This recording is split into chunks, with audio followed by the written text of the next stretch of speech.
Imagine London in the second half of the 19th century. The city is growing at a furious pace. The streets are noisy. The air is heavy. And through this filth walks a woman, almost shackled by her own clothes. Every step comes with difficulty. She is wearing several layers of fabric. A stiff corset compresses her ribs. Over that, skirts, petticoats, a crinoline or a bustle. In summer it turned into torture, especially in heat of around 30 degrees. And all of this was worn not for the stage and not for a masquerade, simply for an ordinary walk. That is the main paradox. The people of that century built railways, laid telegraph lines, read Darwin, wrote novels we still consider classics, and yet they voluntarily wore clothes in which it was hard to breathe, sit and even walk quickly. Why? And this is where the most disturbing part begins. In one of Vienna's museums there is a women's corset from the middle of the 19th century. At first glance it looks quite ordinary. Dark blue silk, lace whalebone inserts. But its inner circumference is only 47 centimeters. That is less than the head circumference of an average adult. For a fashion historian, it is a rare exhibit. For a doctor, it is almost a sentence passed on the body. To understand such clothing, it is not enough to look at the cut. You have to see the whole world around it. London around 1850 already had roughly 2.5 million people. The city was growing faster than it could be rebuilt. The streets were narrow, mud and horse manure underfoot, coal smoke in the air, and in the heat, the Thames turned into an open sewer. In 1858 came what was later called the Great Stink. The smell from the river was so strong that in Westminster they seriously considered suspending Parliament. And in this world, a woman was obliged to leave the house in white gloves. Not for beauty, for status. Without gloves, you might not be received in a respectable home. You might be ignored. You might be considered almost fallen. That is where the contradiction lies. The more dangerous and filthy the urban world became, the more elaborate and heavy the clothing grew. Logic suggests the opposite. People should have dressed more simply, more practically, more freely. But high society chose not comfort, but the display of control. The average weight of a woman's dress in the 1860s was from 5 to 7 kilograms, and that was without the full set of underlayers. The entire outfit of a well-to-do lady could weigh from 10 to 14 kilograms, almost like late medieval armor. Only this was not iron armor but armor made of silk, wool, cotton, and whalebone. By the way, if details like these interest you, subscribe to the channel. Here we examine history not through postcards, but through vivid and harsh facts. The official history of fashion explains everything in the language of symbols. The color of the fabric, the length of the train, the shape of the collar, the number of buttons. Every detail told others who stood before them. Whether this was a wealthy family, whether the woman was married, how close she was to the highest circle. Clothing was a system of signs. But this language worked only within its own class. Among workers, clothing was also heavy and closed. But for a different reason. It protected against cold, soot, cuts, and hard labor. For ladies of high society, clothing protected not from work, but from suspicion of being close to work. The less practicality there was in the appearance, the more clearly the signal could be read. This woman is not supposed to carry heavy things. She is not supposed to hurry. She is not supposed to earn with her hands. Therefore, she belongs to the right stratum. And now we come to the corset. The corset was not an invention of the 19th century. Its prototypes are known from antiquity. In Crete, in Minoan culture, images of women in tightly laced bodices have been found. So the same idea returned again and again over the course of almost 4,000 years. The female body was something people tried to alter, compress, fit to an ideal invented by society. The strangest thing is that many 19th century doctors supported corsets. They wrote that they improved posture, supported the back, helped maintain the figure. On paper it all sounded reasonable. But in those same medical records there is another picture. Fainting at balls was an ordinary occurrence, not because of some supposedly feminine weakness, as people later liked to say, but because of lack of air. During dancing, in the heat and excitement, the lungs simply could not expand properly. The London surgeon Edward Dixon wrote as early as the 1840s about displaced ribs, pressure on the liver and stomach, and impaired breathing. He warned families, but received a terrifyingly practical answer. Otherwise the daughter would not get married. This is where the real meaning of that fashion lies. It was not merely a pursuit of beauty. It was a social mechanism of survival. For a middle or upper-class woman, a successful marriage often remained the main way to secure her future. Not happiness, but specifically status and material protection. That is why the waist, posture, manners, and even the ability to endure pain were turned into capital. Hence the monstrous practice of early conditioning. Girls were made to wear stiff bodices as early as 6 or 7 years old. This was called shaping the figure. Today it sounds wild. Back then it was considered care for the future. Why then did the 19th century push all this to such an extreme? There were several reasons at once. The first was the Industrial Revolution. Clothes began to be produced faster and more cheaply. Fabrics became more accessible. Fashion spread more widely. The middle class grew, and along with it grew anxiety. If more and more people can dress respectably, then one must show one's superiority in even subtler ways. The second reason was urbanization. People were moving to cities en masse. In the countryside, people knew you personally. In the city, they judged you first by sight. Clothing became an instant calling card. It had to communicate in a second one's origin, income, and upbringing, and so it became ever more complex, ever stricter, ever more merciless to the body. Clothing became the city's first language. Everything was read from it. Origin, wealth, habits, social circle.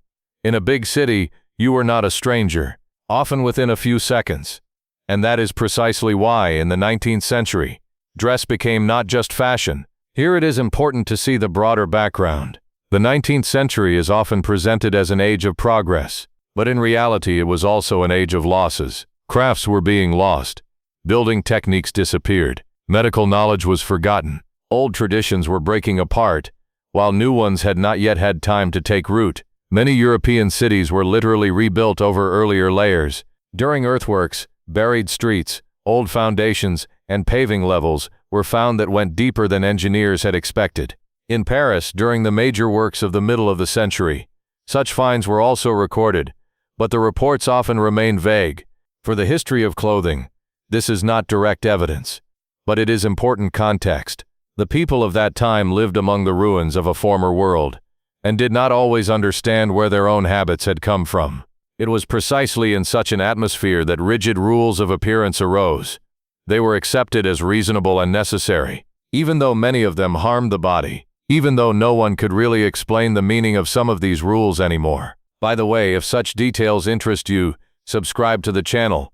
Here we examine history not superficially, and one of the most revealing topics here is men's fashion. At first glance, everything seems simple. 19th century menswear appears strict and almost ascetic. A tailcoat or frock coat, a waistcoat, trousers, a high collar, a neckcloth or tie, dark colors, black, gray, dark blue, few ornaments. But if you step back just one century, the picture changes sharply. In the 18th century, men wore silk, lace, bright fabrics, stockings, shoes with buckles, wigs. A man's appearance could be far more ornate than a woman's. And then an almost instantaneous break occurs. From the early 1810s, men's dress grows darker. It loses its sheen. It loses its decorative quality. Historians later called this the Great Male Renunciation. The term was introduced by John Carl Flugel in the 20th century. The meaning is simple. Men seem to have given up the right to be beautiful and instead bet on usefulness, discipline, and status. The suit no longer said, "Look how striking I am." It said something else. "I am reliable. I am composed. I control myself." This is usually explained by changing social roles, and that is true only in part. There is a harsher explanation. This turning point coincided with the era of the Napoleonic Wars and their aftermath. Europe lived in a state of upheaval for nearly 2 decades. Millions of men went through mobilization, wounds, loss, ruin, fear. Many did not return. Many returned broken. After that, brightness stops being a priority. In such a world, the strict dark suit could function as armor, not an ornament, but a shell, not play, but protection. It told others that before them stood a serious, steady person, fit for work and for survival. The same can be seen in women's clothing, though the form was different. The corset compressed the body, that is a fact. It restricted breathing, altered posture, and over time weakened the body's own core muscles. But for many women, it also gave a feeling of support. Without it, the body felt unusually vulnerable. This was no longer only fashion, It was almost a medical and psychological dependence on an external frame, and in that there is an exact metaphor for the century. Society, too, was searching for an external frame because internal stability was lacking. A separate story is fabrics. Here the 19th century looks not like a victor, but like a student. The Industrial Revolution brought mechanical looms and the mass production of cloth, but the quality of many fabrics became lower. Hand-woven cloth made by a skilled 18th century master was often denser, finer, and stronger than factory-made fabric. It sounds paradoxical, but that is exactly what contemporaries noticed. Machines sped up production. However, they did not immediately produce better quality. That is why clothing often required more layers, not for beauty, but for warmth and durability. The difference between rich and poor showed itself especially clearly here. A wealthy woman could wear fine, expensive silk and add petticoats for shape. A poor woman put on several layers of coarse cloth so as not to freeze. Her silhouette became heavy not from a fashionable whim, but from necessity. In such a case, appearance was a direct consequence of the material, not only of taste, but there was one detail that baffled even people of that time. In the 1840s, much was said in Europe about linen fabrics from ancient Egyptian tombs. Some of those textiles were thousands of years old, and yet they proved to be finer and more even than the best European samples. The result was astonishing. Ancient weavers without factories or steam engines sometimes worked more finely than industrial Europe. The explanation about patience sounded too weak. After all, this was not about rare masterpieces for a single ruler. A vast civilization clothed itself by such methods, which means the history of technology does not always move in a straight line upward. Sometimes knowledge is lost, then it is sought again, and found in another rougher form. And against this background, 19th century photographs are especially valuable. From the 1830s, daguerreotypes appear, and later images become clearer. They give us not a drawing and not an artist's fantasy, but almost direct evidence. We see real faces, real poses, real silhouettes. Usually the stillness of people in old photographs is explained by long exposure times. That is logical. But if you look closely, another question arises. Before us is not simply a technical limitation. Before us is an entire culture of self-control. People learned to stand, sit, hold their shoulders, and face the way their century demanded, and clothing played no small role in this. It did not only adorn the body, it disciplined it. Clothing in the 19th century did not merely conceal the body, it governed it. Even when photography already allowed short exposures, people in pictures still sat taut and upright, not only out of habit. The corset did not allow one to bend. The high collar did not allow the head to turn freely. Heavy skirts dictated how to sit and how to stand. Posture became part of the costume, and the costume gradually changed a person's inner state as well. Modern research confirms this. If a person holds a forcibly straight and rigid posture for a long time, stress increases, flexibility of thought decreases, spontaneity disappears. From this comes a powerful idea. Perhaps the rigidity of 19th century society was literally sewn into the fabric. People did not simply submit to rules. They wore them on themselves from morning to night. The centers of this norm were quite specific. The French court long set the standard for Europe. Then the British court played an enormous role. Under Queen Victoria, strictness, family-mindedness, and duty turned almost into a state style. Victoria ascended the throne in 1837. She was 18 years old. Short, outwardly fragile, but very strong-willed. She made her personal manner of behavior a model for millions. After the death of Prince Albert in 1861, she wore mourning for decades, and with her mourning entered the official language of fashion. In Victorian England, grief was literally regulated. Full mourning required entirely black clothing and a complete refusal of shine. Then gray and lavender shades were permitted. Then came half mourning, where there was a little more freedom. For a widow, strict mourning could last 2 years. For other relatives, the period was also prescribed. This seems cold and even cruel, but such a system had its own logic. The 19th century lived constantly beside death. Infant mortality was monstrous. In large cities, up to half of children did not live to the age of 5. Cholera mowed down whole neighborhoods in a matter of weeks. Tuberculosis killed slowly, and was so familiar that it was even romanticized. Pallor, weakness, fragility came to be considered beautiful. Just think about that. Signs of illness were turning into an aesthetic ideal. Against this background, mourning clothes were not simply fashion. They were a signal everyone understood. I am suffering. Do not demand social lightness from me. Do not make me explain my condition in words. If you are interested in such details, subscribe to the channel. Here we examine not only fashion, but also how society controlled the individual through it. And now it is important to look under the dress. Literally, 19th century underclothing was an entire construction. First a long chemise, then a corset, then petticoats. In the middle of the century came the crinoline. At first it was made of horsehair, later of metal hoops. It widened the skirt, and strangely enough, was often more comfortable than many heavy underlayers. But then fashion shifted to the bustle. This was a structure at the back, created for the sake of a protruding silhouette. Why it was needed, historians still argue. There are many versions. Beauty, a sign of prosperity, a demonstration that a woman could afford masses of fabric and complete impracticality. But if one looks soberly, the bustle hindered movement, sitting, and riding.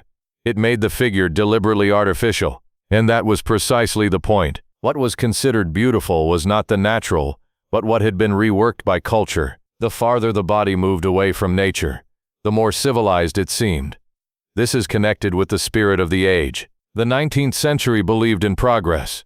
Man was supposed to rise above nature, above coarseness, above simplicity. Clothing became proof of that victory. But alongside this lived another idea, a longing for the past, a belief that once people knew something important, and modernity had lost it. That is why the Gothic revival flourished across Europe. After the fire of 1834, the British Parliament was rebuilt in a neo-Gothic spirit.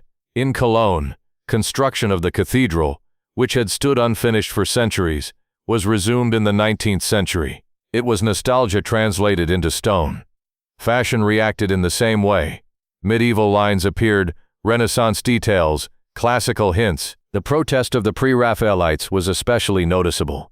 They depicted women in loose dresses and with flowing hair. For the age, this sounded almost like a challenge. A loose dress was considered indecent. Loose hair as well. Hair in general was a sign of order and control. It was put up fastened, covered, a hat outdoors, a cap at home, an elaborate hairstyle at the ball. Uncovered hair on an adult woman was seen as a breach of the norm. And this is where the story becomes especially grim. The famous corset from the Vienna Museum with a waist of about 47 centimeters, it turned out belonged not to an adult woman, 12 or 14. That means the body began to be shaped in advance. By the time of marriage, which could come at 16 or 17, the figure had already been remade to fit the standard. For wealthy families, this was not an exception. It was the norm. And they did it not out of hatred, often out of love. A mother could be certain that this was how she was saving her daughter's future.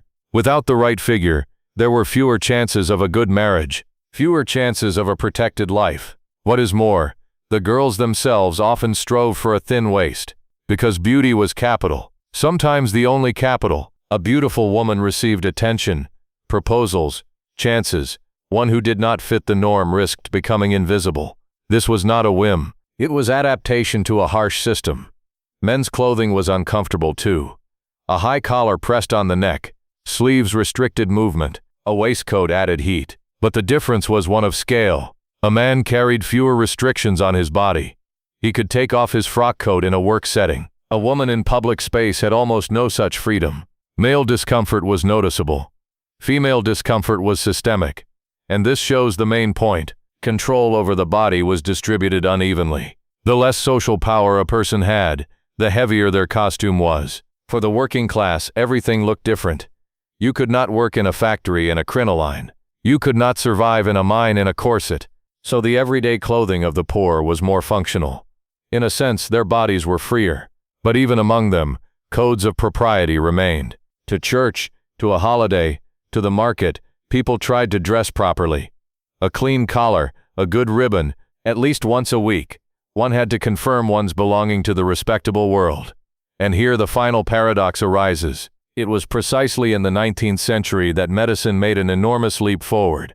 Anesthesia, antisepsis, and a new understanding of infection appeared. Louis Pasteur, Joseph Lister, Robert Koch were changing the very logic of the fight against disease. People began to understand that dirt and microbes kill. But at that very same time, women continued to wear long trains that dragged along the pavement, gathered manure, dust, and contagion, and then carried all of it home. The campaign against such skirts began as early as the late 1880s. Newspapers printed cartoons, doctors wrote articles, but fashion changed very slowly. Why?